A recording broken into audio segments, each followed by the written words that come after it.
वक्रतुंड महाकाय सूर्यकोटि समप्रभ निर्विघ्नं कुरु मे देव सर्वकार्येषु सर्वदा।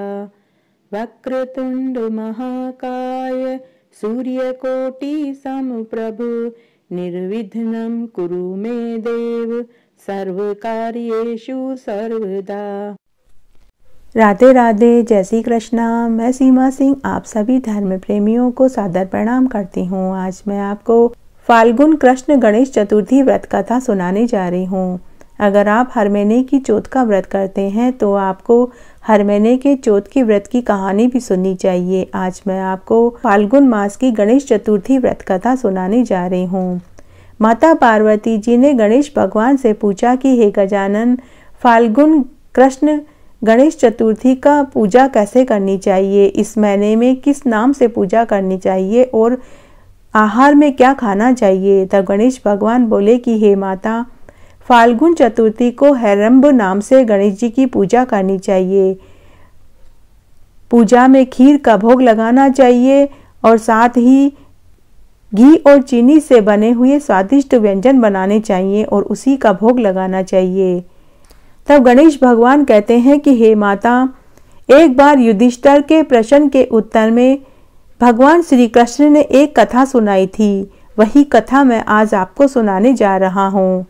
श्री कृष्ण भगवान ने युधिष्ठिर से कहा कि हे राजन, प्राचीन काल में युवनाश्व नाम का एक राजा था। वह धर्मात्मा, उदारवादी, दाता, देवताओं और ब्राह्मणों का पूजक था।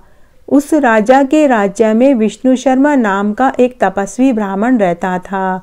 वह वेद वेदांग का जानकार और धर्मशास्त्र वज्ञ था। उसके 7 पुत्र थे जो सभी धन धान्य से समृद्ध थे, परंतु पारिवारिक कलह के कारण वे सभी अलग अलग रहने लगे। विष्णु शर्मा ब्राह्मण की पत्नी का बहुत समय पहले ही देहांत हो चुका था।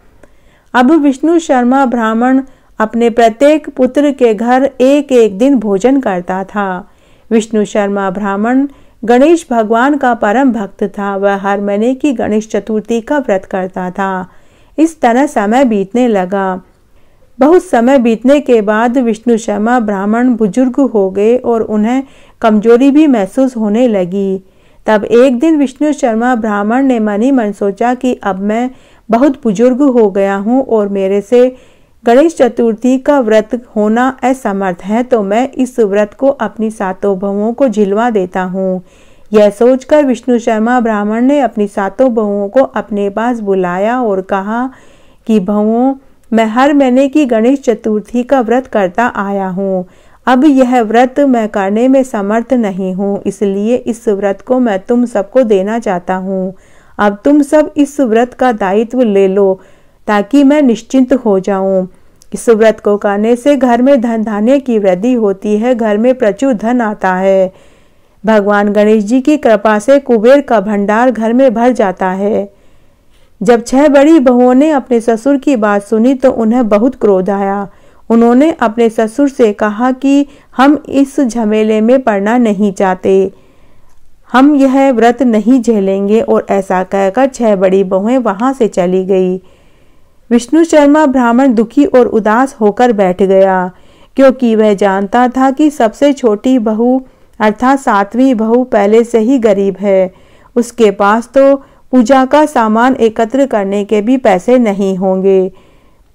थोड़ी देर बाद छोटी 7वीं बहू ने अपने ससुर से कहा कि पिताजी, आप दुखी और उदास मत होइए, आपके इस व्रत को मैं झेलूंगी और अब हर महीने की गणेश चतुर्थी का व्रत अब मैं करूंगी।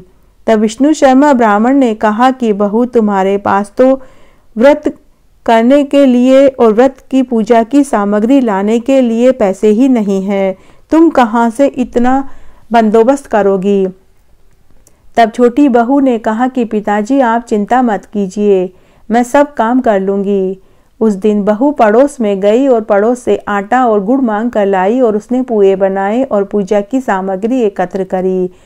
फिर विष्णु शर्मा ब्राह्मण ने और छोटी बहू ने मिलकर गणेश जी की पूजा करी और गुड़ के पुओं का भोग लगाया।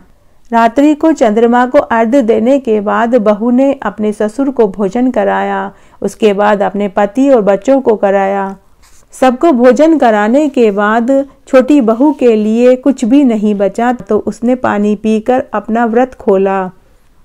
अर्धरात्रि को विष्णु शर्मा ब्राह्मण को उल्टी और दस्त होने लगे, जिससे उनके दोनों पैर और कपड़े खराब हो गए।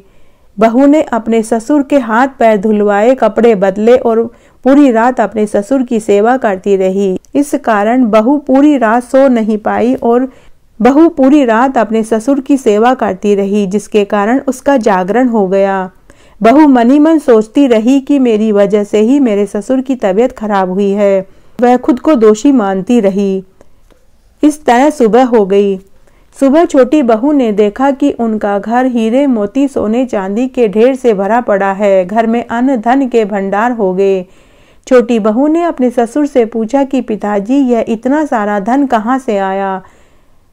तब ससुर ने कहा कि बहू, यह सब कुछ भगवान श्री गणेश जी ने दिया है।